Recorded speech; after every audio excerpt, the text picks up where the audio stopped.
धर्मराज जी की कहानी अनेक अवसरों पर सुनी जाती है। धर्मराज दशमी, कार्तिक मास, बैसाख पूर्णिमा आदि में धर्मराज जी की कहानी सुनने का महत्व है। धर्मराज जी की कहानी को विशेष फलदायी माना गया है। धर्मराज जी की कहानी सुनने से व्यक्ति के पाप नष्ट होते हैं और स्वर्ग की प्राप्ति होती है। तो आइए जानते हैं धर्मराज जी की कहानी। प्राचीन समय की बात है। एक नगर में दो सेठानियाँ रहती थी। बड़ी सेठानी के घर में बहुत धन था, लेकिन वह कंजूस थी। छोटी सेठानी के घर में धन कम था, लेकिन वह मन से बहुत दयालु और मददगार थी। वह स्वयं को धर्म के कार्य करने और लोगों की मदद करने में लगाए रखती थी। वह रोज सवेरे गंगा स्नान करने के लिए जाती, तुलसी माता, बर पीपल सींचती, भगवान के मंदिर जाकर पूजा करती और धर्मराज जी की कहानी सुनती थी। जबकि बड़ी सेठानी यह सब देखकर हंसती थी और कहती थी, पता नहीं दिन भर क्या फालतू काम करती रहती है। ऐसा करते करते दिन बीतने लगे और सेठानियाँ वृद्ध हो गई। तब भगवान के घर से बुलावा आया। छोटी सेठानी को लेने के लिए धर्मराज जी ने अपना विमान भेजा, जबकि बड़ी जेठानी को दूत मारते हुए ले जाने लगे। रास्ते में बड़ी सेठानी ने कहा कि मुझे भूख लगी है। तब दूत बोले, यदि तुमने जीवन में किसी को खाना खिलाया होगा तब भी तुम्हें खाना मिलेगा। थोड़ी देर बाद उसने फिर से कहा कि मुझे प्यास लगी है। तब दूत बोले कि यदि तुमने जीवन में किसी को पानी पिलाया होगा तभी तुम्हें पानी नसीब होगा। रास्ते में उसे कांटे चुभने लगे और तेज गर्मी पड़ने लगी, लेकिन दूत उसे घसीटते हुए ले गए। अब बड़ी सेठानी बहुत पछताने लगी कि मेरे पास सब कुछ होते हुए भी दान धर्म नहीं किया। इतनी देर में धर्मराज जी का दरबार आ गया। वहां जाकर उसने देखा कि छोटी सेठानी भगवान के पास सिंहासन पर बैठी थी। उधर बड़ी सेठानी को तपते हुए कुंड में डाल दिया गया। तब बड़ी सेठानी बोली कि मुझे 1:15 का समय दीजिए, मैं वापस आकर दंड भोग लूंगी। धर्मराज बोले, ठीक है। बड़ी सेठानी के शरीर में वापस प्राण डाल दिए गए। धरती पर आते ही उसने पंडितों को बुलाकर धर्मराज जी की कहानी सुनी और सब तरह की दान कर्म किए। इतने में समय पूरा हो गया। अब की बार बड़ी सेठानी को लेने धर्मराज जी का विमान आया। 1:15 के दान धर्म और धर्मराज जी की कहानी सुनने से बड़ी सेठानी को स्वर्ग की प्राप्ति हुई। धर्मराज जी ने जैसी कृपा सेठानी पर की वैसी सब पर करना। धर्मराज जी की कहानी सुनने वाले, कहने वाले, हुंकार भरने वाले और पूरा परिवार पर कृपा करना। ये थी धर्मराज जी की कहानी। बहुत दिनों की बात है। कहीं गांव में एक बुढ़िया माई रहा करती थी। वह गणेश जी की बहुत बड़ी भक्त थी। मिट्टी के गणेश जी की पूजा करती थी। वह रोज गणेश जी की प्रतिमा बनाती और वह रोज गल जाती। उससे वह बहुत परेशान हो जाती। वही उसके गांव के समीप एक सेठ का मकान बन रहा था। वह मिस्त्री के पास जाकर बोली, बाबू मेरे लिए भी एक गणेश जी का पत्थर का मूर्ति बना दो। मिस्त्रियों ने मना कर दिया और बोला कि जितने में हम तेरा पत्थर का गणेश बनाएंगे उतने में अपनी दीवार न चीनेंगे। बुढ़िया माई दुखी हो गई और उसने उन्हें बद्दुआ दे दी और बोली, राम करे तुम्हारी दीवार टेढ़ी हो जाए। इतना बोलकर वह चली जाती है। उसके जाने के बाद मिस्त्रियों ने कई बार दीवार बनाने की कोशिश की, पर वह टेढ़ी ही बनती। लाख कोशिश करने के बावजूद भी वह दीवार सीधी नहीं बनी। बार बार दीवार बनाते और बार बार ढा देते। इस तरह शाम हो गई। शाम को जब सेठ आया और उसने कहा कि आज कोई काम नहीं हुआ, तब एक मिस्त्री ने कहा कि एक बुढ़िया माई आई थी, कह रही थी कि मेरे लिए एक पत्थर का गणेश बना दे। हमने नहीं बनाया। उसने कहा तुम्हारी दीवार टेढ़ी हो जाएगी। तब से ये दीवार सीधी नहीं बन पा रही है।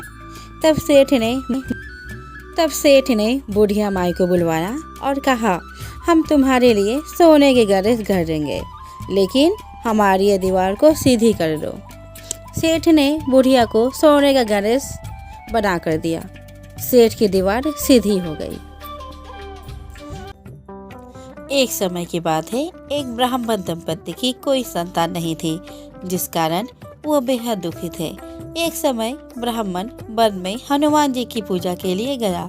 वहाँ उसने पूजा के साथ महावीर जी से एक पुत्र की कामना की। घर पर उसकी स्त्री भी पुत्र के प्राप्ति के लिए मंगलवार का व्रत करती थी। वह मंगलवार के दिन व्रत के अंत में हनुमान जी को भोग लगाकर ही भोजन करती थी।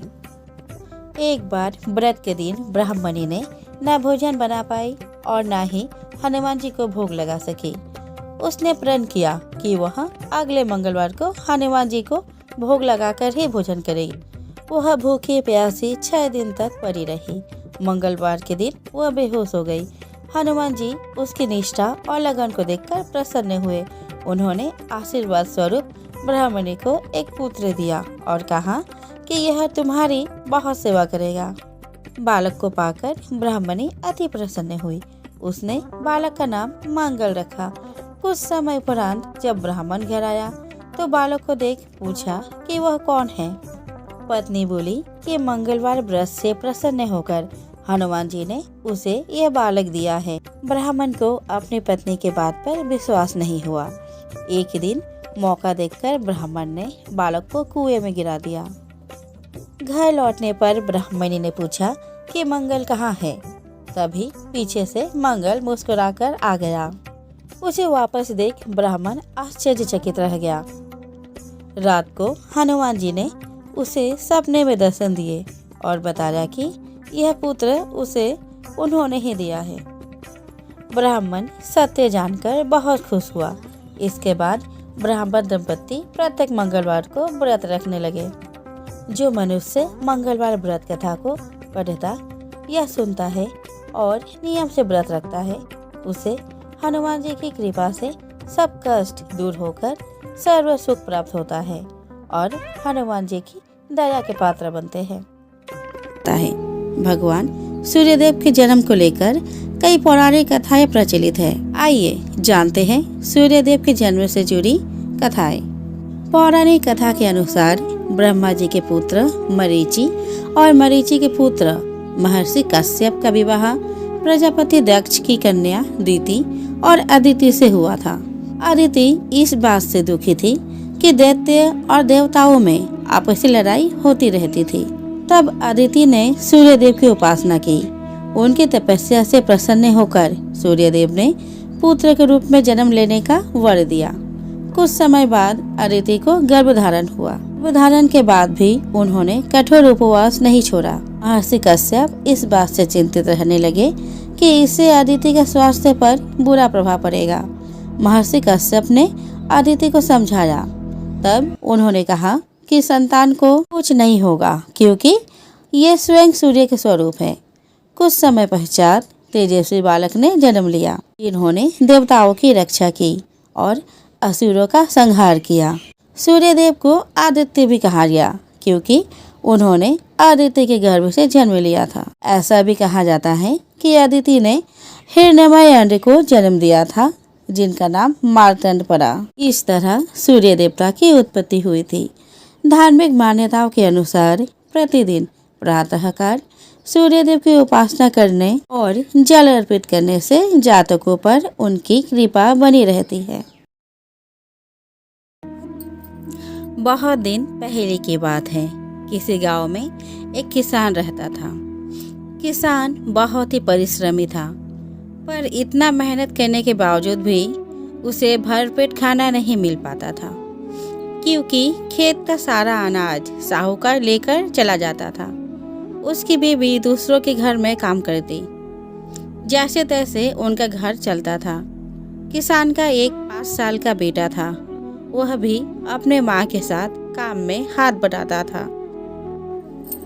किसान की बीवी स्वभाव से बहुत ही शालीन एवं एक धार्मिक स्त्री थी। वह सूर्य भगवान की बहुत बड़ी भक्त थी। वह रोज सुबह उठकर घर की साफ सफाई कर, गोबर से घर आंगन लिपकर सूर्य भगवान का अर्घ्य देती थी। उसके बाद वह काम करने जाती थी।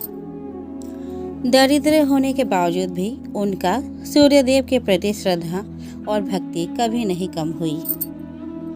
एक दिन की बात है, जब किसान खेत पर काम करने जा रहा था, रास्ते में एक घटना हो गई जिसके वजह से किसान की हालत बहुत खराब हो गई। शरीर खराब होने की वजह से वह काम करने नहीं पा रहा था। पैसों के अभाव में किसान का हालत बहुत ही खराब होता जा रहा था।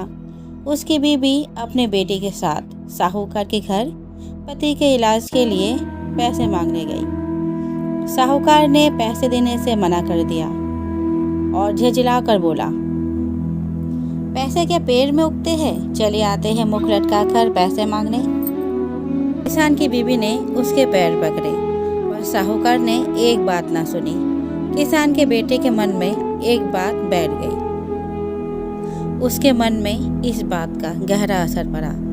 उसने नादानी में ही घर के आंगन में एक खोटा सिक्का को बो दिया। दिन बीतने के साथ साथ किसान के घाव भी ठीक हो रहे थे।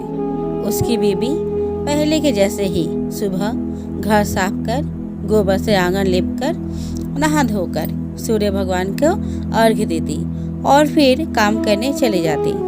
उसके 5 साल का बेटा अपने बाप का ध्यान रखता। देखते ही देखते 2 महीने बीत गए। किसान की बीवी जब सूर्य भगवान को अर्घ्य दे रही थी, तब उसका ध्यान उस पौधे पर पड़ा जिस पर अर्घ्य का पानी गिर रहा था। वह पौधा सूर्य के प्रकाश में बहुत ही चमक रहा था।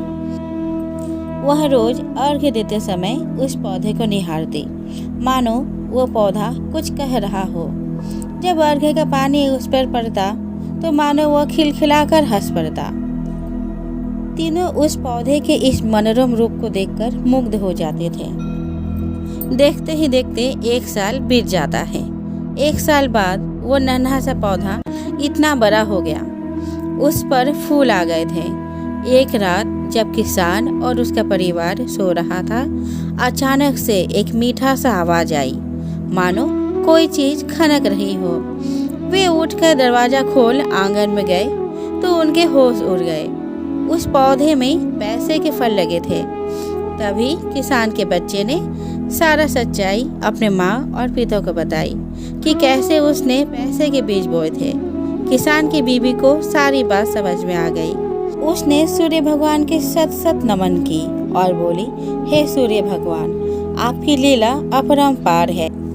जैसे आपने हमारे दुख दर्द कम किए, ठीक वैसे ही दुनिया के सारे निर्धनों के दुख दूर करें।